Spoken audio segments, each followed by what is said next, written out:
कांग्रेस की एक बड़ी बैठक हुई, उसमें बजाते पप्पू यादव को एंट्री लेते हुए देखा गया। मतलब all India Congress committee, Congress party जो बड़ी और अहम बैठक कर रही है बिहार को लेकर, उसमें अब पप्पू यादव को शामिल भी कर रही है। अरबे रिपोर्ट कह रहा था कि जदयू के बराबर वोट बैंक कांग्रेस का हो गया है। अब बताइए कि कांग्रेस क्यों कम सीटों पर कॉम्प्रोमाइज करेगी।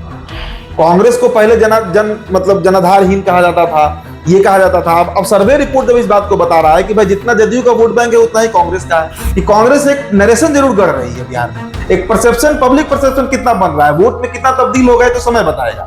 एक परसेप्शन बन रहा है पप्पू यादव इसको कांग्रेस पार्टी को लेकर। मुस्लिम की अगर आप बात करिए तो मुसलमान भी बिहार में विकल्प तलाश है।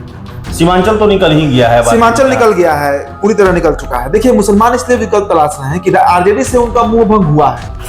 मुसलमान भी अपने पुराने दौर में वापस जाना चाह रहे हैं। समझिए, 1990 के पहले जो था, कांग्रेस पार्टी का जो समीकरण है सवर्ण प्लस दलित प्लस मुस्लिम, बिल्कुल ढह जाएगा और तभी कांग्रेस मजबूत होगी। कांग्रेस के मजबूती का साफ मतलब है, मैं स्पष्ट बता रहा हूं, आज राष्ट्रीय जनता दल की कमजोर होगा। उसके बिना यहां ये रिवाइव पार्टी नहीं कर सकती। और नमस्कार, आप देख रहे हैं द बिहार टॉक। मैं हूं आदेशपुरी। चर्चा करेंगे हम महागठबंधन में उठे महापटक को लेकर, महाउठापटक को लेकर। आपको बता दें कि पप्पू यादव जो अभी सबसे बड़ा सरदर्द फिर से दोबारा आरजेडी के लिए बनने जा रहे हैं। और आरजेडी के नेता तेजस्वी यादव को पप्पू यादव एक बहुत बड़ा प्रॉब्लम के रूप में आज से नहीं बहुत पहले से दिख रहे हैं।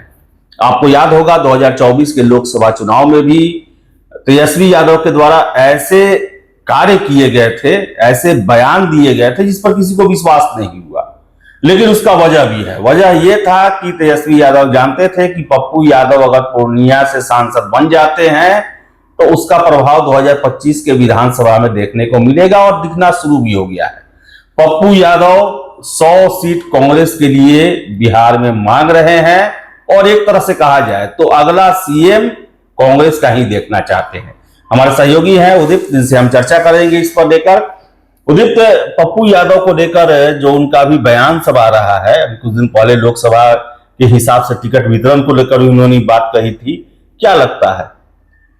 देखिए, पप्पू यादव का जहां तक मसला है आदेश जी, 9 जुलाई को जो बंदी हुआ, बिहार बंद कराया गया, उस दिन जो पप्पू यादव के साथ इंसिडेंट्स हुआ, जो उन्हें चढ़ने नहीं दिया गया, ये जो भी कारण हो, वो बोले कि वो गिर गए थे, कारण जो भी हो, उसके बाद से लगातार पप्पू यादव जिस तरह का बयान दे रहे हैं। और कल देखिए, कल कांग्रेस की एक बड़ी बैठक हुई, उसमें बजाते पप्पू यादव को एंट्री लेते हुए देखा गया। मतलब all India Congress committee, Congress party जो बड़ी और अहम बैठक कर रही है बिहार को लेकर, उसमें अब पप्पू यादव को शामिल भी कर रही है। अभी 3 दिन पहले पप्पू यादव ने एक पोस्ट किया था। उस पोस्ट में उन्होंने लिखा था, मांग किया था उन्होंने कि लोकसभा चुनाव में जो पार्टी जितनी सीटें जीती, उस रेशियो में, उस अनुपात में हमारा इस बार विधानसभा में सीट वितरण होना चाहिए, सीट बंटवारा होना चाहिए। अब 26 सीट पर राजद लड़के 4 सीट जीती थी और 9 सीटों पर कांग्रेस लड़कर 3 सीट जीती, और उसमें अगर पप्पू यादव की सीट को हम जोड़ दें तो कांग्रेस भी लगभग 4 सीट जीती। तो बराबर पे है दोनों। इसी रेशियो से वो बोल रहे थे, पप्पू यादव की मांग है कि भाई कम से कम 100 सीटों पर कांग्रेस को लड़ना चाहिए, 100 ना तो 90 से कम नहीं। और उसके तुरंत बाद पप्पू यादव कांग्रेस पार्टी की बैठक में, और उसके पहले भी आपको याद होगा जो अधिवेशन चल रहा था गुजरात में कांग्रेस पार्टी का, उसमें भी पप्पू यादव को बुलाया गया था। पप्पू यादव उसमें भी पार्ट लिए थे। तो ये कह देना कि Pappu Yadav is not a part of Congress, गलत है। देखिए, पार्टी है तो उदित, तो फिर ये कांग्रेस न इनकार कर रही है ना अपना रही है, खेल क्या है पूरा ये? देखिए, पप्पू यादव एक ऐसे तुरुप के इक्का हैं जिनको अगर कांग्रेस पूरी तरह स्वीकार कर ले तो तेजस्वी नाराज हो जाएंगे, और उनको अगर इनकार भी कर दे तो उसमें कांग्रेस का अपना नुकसान है। आज आप हमें बताइए कि बिहार पार्टी में अब तो मान लीजिए कि कृष्णा लवरू के आने के बाद थोड़ा बिहार कांग्रेस सक्रिय भी हुई है, इसमें कहीं दो राय नहीं है कि आज भले ही एक परसेप्शन ही बनाया जा रहा है। प्रशांत किशोर हमेशा कहते हैं इस बात को कि कांग्रेस एक नरेशन जरूर गढ़ रही है बिहार में। एक परसेप्शन, पब्लिक परसेप्शन कितना बन रहा है, वोट में कितना तब्दील हो गया तो समय बताएगा। एक परसेप्शन बन रहा है पप्पू यादव इसको कांग्रेस पार्टी को लेकर। अब आज के दौर में भी अगर आप पूछिए, मुझसे निजी तौर पर पूछिए कि सबसे बड़ा नेता कांग्रेस में कौन हो सकता है, who can be the face, तो मेरा अपना मत है कि आज जितना जनता के बीच स्वीकारिता पप्पू यादव का है, जितना कन्हैया कुमार का है उतना अभी भी बिहार कांग्रेस में किसी का नहीं है। मानिएगा ना इस बात को। और ये दोनों सबसे बड़े सरदर्द किसके लिए हैं? तेजस्वी प्रसाद यादव के लिए।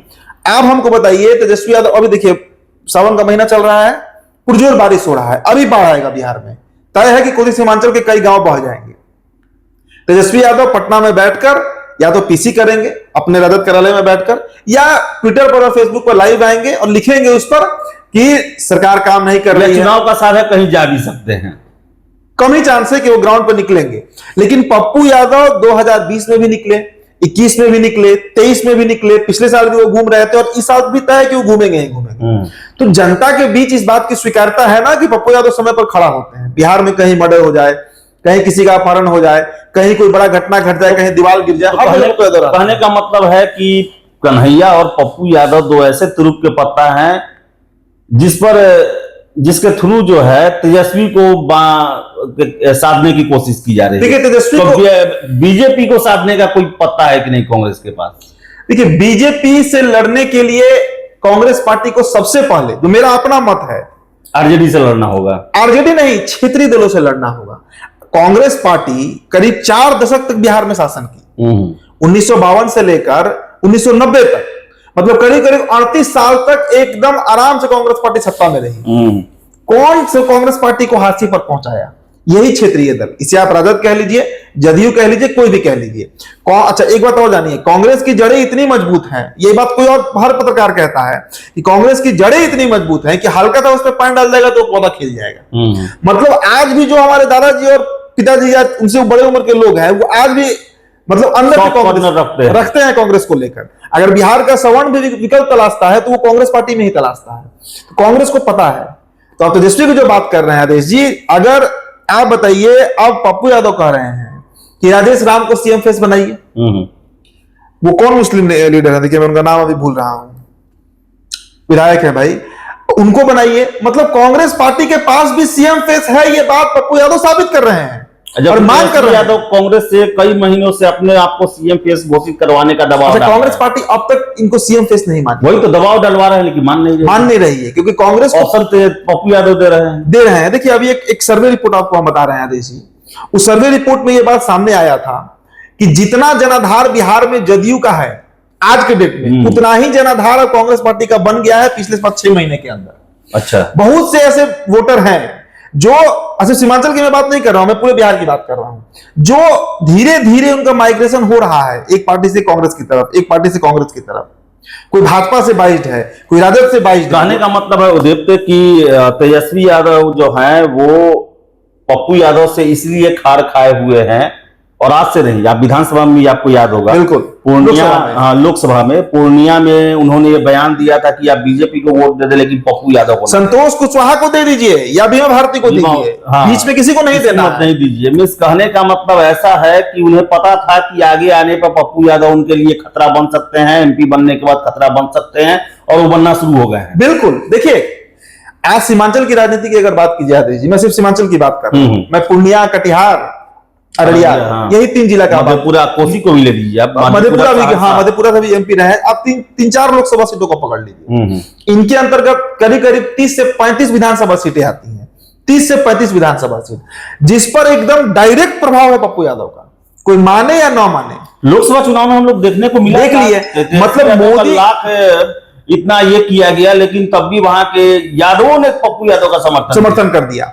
और देखिए यादवों का जहां तक बात है, मिथिलांचल के यादव, मधेपुरा के यादव, पूर्णिया के यादव, सीमांचल के यादव, ये मिथिलांचल में तो भारतीय जनता पार्टी को यादव वोट करते हैं, वहां पर हिंदू मुस्लिम फैक्टर हो जाता है। और मिथिलांचल में बीजेपी के जीतने का सबसे बड़ा कारण, चाहे विधानसभा हो या लोकसभा, वहां के यादव वोटर बनते हैं। कई सीट है वहां पर जहां पे यादव है डिसिसिव है, और वहां पर मधेपुरा देखिए ना आप, कहा जाता है मधेपुरा गोप का, वहां से जदयू के प्रत्याशी जीत गए। कैसे जीत गए?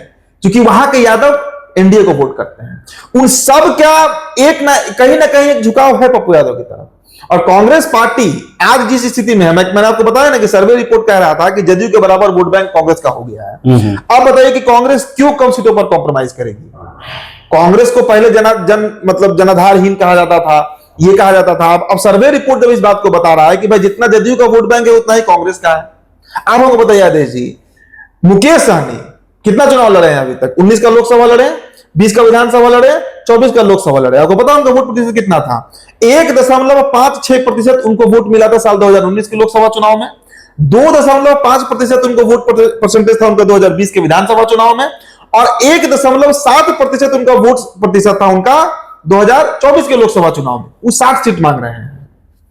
आप इस तरह कैलकुलेट कीजिए कि जिसका 1-1.5-2% वोट है वो 60 सीट मांग रहा है, और जिस कांग्रेस पार्टी का बिहार में आज कम से कम 10% वोट है, 8-9 तो वैसे भी रहता है, 10% प्लस जिसका वोट बैंक है, वो क्यों 40-50 सीटों पर लड़ेगी? और सबसे बढ़िया उसके लिए जो तुरुप का इक्का है वो यही पप्पू यादव है।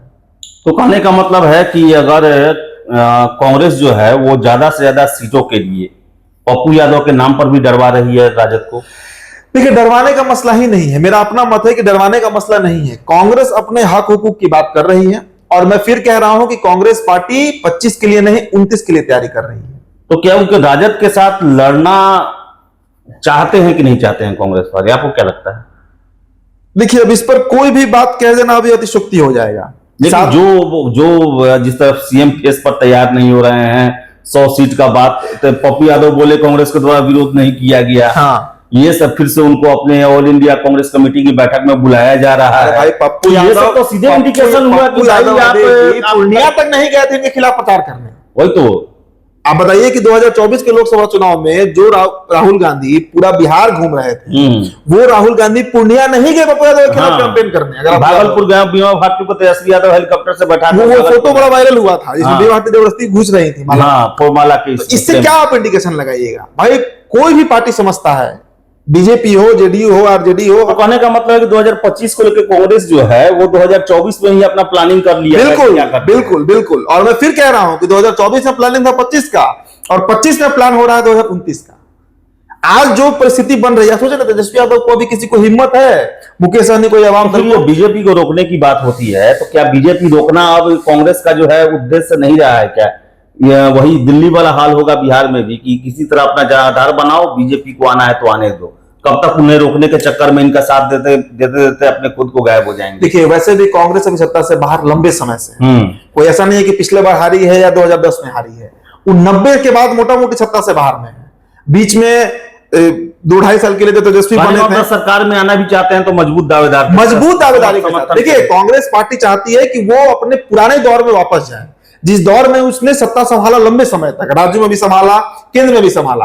उस स्ट्रेचर में आने के लिए, उस पोजीशन में आने के लिए ये सारे काम किए जा रहे हैं। आज आप बताइए कि बिहार जैसे राज्य में पप्पू यादव का 5 से 6 दौरा हो गया, अभी चुनाव तो हो सकता है कि दर्जनों दौरा हो जाए राहुल गांधी का। ये कोई साधारण घटना थोड़े है।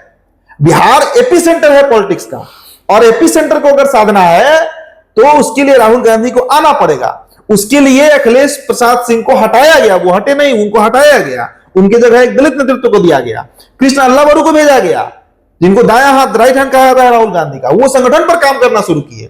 मुजफ्फरपुर के कांग्रेस नेता से मेरी बात हो रही थी, आदेश जी, कुछ ही दिन पहले हो रही थी, वही बता रहे थे ये बात को कि उदित भाई, ऐसी स्थिति है कांग्रेस में कि हर एक जिला, हर एक प्रखंड के उन नेताओं का नाम मांगा गया है अल्लावरू जी के द्वारा, कांग्रेस पार्टी के द्वारा, जो एक्चुअली में कांग्रेसी हैं, वो नहीं जो टिकट लेने के लिए आए हैं, जिनमें कांग्रेस जिनके डीएनए में है, और उन लोगों को अब आगे बढ़ाना है।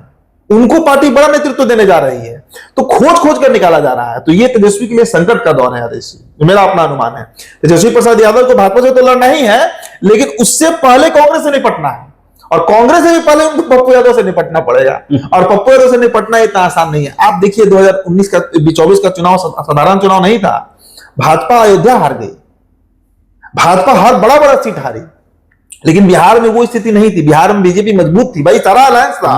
कुशवाहा थे, मांझी थे, चिराग थे, जदयू थी, बीजेपी थी, और संतोष कुशवाहा 2 बार से जीत रहे थे। उनको 6.25 लाख वोट पप्पू यादव लाए। मुझे याद है 9 मार्च 2024 मैं गया था रंगभूमि मैदान पूर्णिया में, जिस दिन पप्पू यादव को वहां पर रैली था, मैं कवर करने गया था, मैं दिन भर वहां पर था। आदेश जी, मैं सच बता रहा हूं, जितना भीड़ अकेले पप्पू यादव जुटा लिए थे, जितना अकेले अपने शरीर पे जुटा लिए थे, कस्बा से लोग आए थे, दमदाहा से लोग आए थे, पूर्णिया सदर से आए थे लोग, पूरा जिला से, पूरा लोकसभा से आया था लोग, करीब 50 से 75 हजार लोग तो उस रैली में चले आए थे। इतना जनाधार का नेता बिहार में कौन है? राजद में आप बता दीजिए, तेजस्वी यादव भी जाते हैं, कहां 75 हजार का भीड़ जुटता है, क्योंकि पूरा राजद खेमा उसमें लग जाता है, तब जुटा पाते हैं उतना भीड़। अकेले पप्पू यादव उतना मैनेज कर लेते हैं। ये सबसे बड़ा सरदर्द तेजस्वी प्रसाद यादव के लिए इस चुनाव में बनने जा रहा है। मान लीजिए अगर कांग्रेस जो है वो पप्पू यादव को एक बहुत बड़ी भूमिका में बिहार में अगर शामिल करता है, तो क्या ये डायरेक्ट MY समीकरण पे अटैक हुआ क्या कांग्रेस के द्वारा? देखिए, मुस्लिम की अगर आप बात करिए तो मुसलमान भी बिहार में विकल्प तलाश रहे हैं। सीमांचल तो निकल ही गया है, सीमांचल निकल गया है, पूरी तरह निकल चुका है। देखिए, मुसलमान इसलिए विकल्प तलाश रहे हैं कि आरजेडी से उनका मोह भंग हुआ है। नहीं मोह भंग होता तो पिछले चुनाव में 5 सीट AIMIM नहीं जीतती। 19 सीटों पर लड़कर 19 सीट राजद को वो हरा दी, 5 पर तो जीती, 14 पे हरा दी राजद को। इसके बाद आप समझिए, मुसलमान भी अपने पुराने दौर में वापस जाना चाह रहे हैं। समझिए, 1990 के पहले जो था, कांग्रेस पार्टी का जो समीकरण है सवर्ण प्लस दलित प्लस मुस्लिम, उसमें मुसलमान भी खींचे जाएंगे। और असदुद्दीन अवैसी के साथ सबसे बड़ा समस्या क्या है कि उन पर बिहार के मुसलमान उस तरह रियलाई नहीं कर पाते हैं जितना उनको कांग्रेस या आरजेडी पर है। भाई, वो महाराष्ट्र की पार्टी है, वो यहां 2-4 सीट जीत भी जाएं तो डैमेज किसको करेंगे? आरजेडी को। तो मुसलमानों का भी एक बड़ा वर्ग है जो कांग्रेस की तरफ आकर्षित हो रहा है। दूसरा, जनसुराज की तरफ भी हो रहा है। हाँ, जनसुराज भी इसमें बड़ा फैक्टर, देखिए मैं नाम भूल रहा था, उनके प्रति भी उनका आकर्षण है, जनसुराज के प्रति भी आकर्षण, तो वो तो टूट ही रहा है। सबसे बड़ा खतरा तेजस्वी प्रसाद यादव को यादव वोट बैंक पर है। अगर सीमांचल, मिथिलांचल, कोसी का यादव अगर मूव किया, कई यादव तो बीजेपी के पास जा चुके हैं हिंदू मुस्लिम के नाम, अगर पप्पू यादव की तरफ वो ड्रिफ्ट करते हैं तो पूरी तरीके से जनाधार विहीन तेजस्वी यादव हो जाएंगे अगले 5 से 10 सालों में। और एक ग्रेजुअल प्रोग्रेस होगा। ऐसा नहीं कि एक दिन में रात में सोए सुबह उठ के यादव जो है मूव कर गया। वो माहौल क्रिएट होते जाता है धीरे धीरे। का मतलब है कि अगर लोकसभा चुनाव में अच्छा परफॉर्मेंस करता है पप्पू यादव, अच्छे भूमिका में आ जाते हैं विधानसभा चुनाव के बाद, तो लालू का जो बनाया हुआ साम्राज्य था क्या वो ढहने लगेगा? बिल्कुल ढह जाएगा और तभी कांग्रेस मजबूत होगी। कांग्रेस के मजबूती का साफ मतलब है, मैं स्पष्ट बता रहा हूं, राष्ट्रीय जनता दल की कमजोर होना। उसके बिना यहां ये रिवाइव पार्टी नहीं कर सकती है। और जितना राजद कमजोर होते जाएगी ग्राउंड पर, कांग्रेस का वोटर गया कहां? जो वोटर कांग्रेस को 90 के पहले दे रहा था, जो जगन्नाथ मिश्रा को दे रहा था, जो केदारनाथ पांडे को दे रहा था, जो कृष्ण वल्लभ सहाय को दे रहा था, कहां गए वो वोटर? वही वोटर है जो आज आरजेडी को वोट दे रहे हैं। बिल्कुल। तो यही डर, यही चिंता जो है वो तेजस्वी यादव को 2024 के लोकसभा चुनाव में था। और यही तुरुप का पत्ता 2024 से राहुल गांधी भी तेजस्वी यादव के लिए तैयार करके रखे हुए हैं, जो अपना खेल अब दिखाने लगा है और तेजस्वी परेशान होना शुरू हो गए हैं। और यही वजह है कि 2024 के चुनाव में पूर्णिया से पप्पू यादव को हराने के लिए तेजस्वी यादव ने सारा जो है जितोड़ मेहनत कर लिया, लेकिन नियति को यही मंजूर है तेजस्वी को परेशान होना है। अब देखने वाली बात है कि परेशान करते हैं या बर्बाद करते हैं, ये समय बताएगा, लेकिन कुछ ना कुछ तो होना तय है। फिलहाल इस वीडियो में इतना ही। वीडियो पसंद आया लाइक शेयर करें, हमारे चैनल द बिहार टॉप को सब्सक्राइब जरूर कर लें। धन्यवाद।